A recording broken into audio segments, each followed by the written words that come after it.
Welcome back to the channel. Don't forget to like, share, and subscribe my channel. Today, we will explore how to create a business website hero image using pixel aspect ratio in Photoshop. A website hero image fills the screen. The message is strong, but the layout feels tight. Pixel aspect ratio restores correct proportions. Visual breathing space returns. The brand headline suddenly feels easier to read.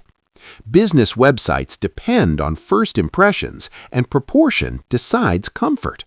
Icons align naturally. Background elements stop stretching. A slow review across desktop and mobile sizes confirms consistency. The hero section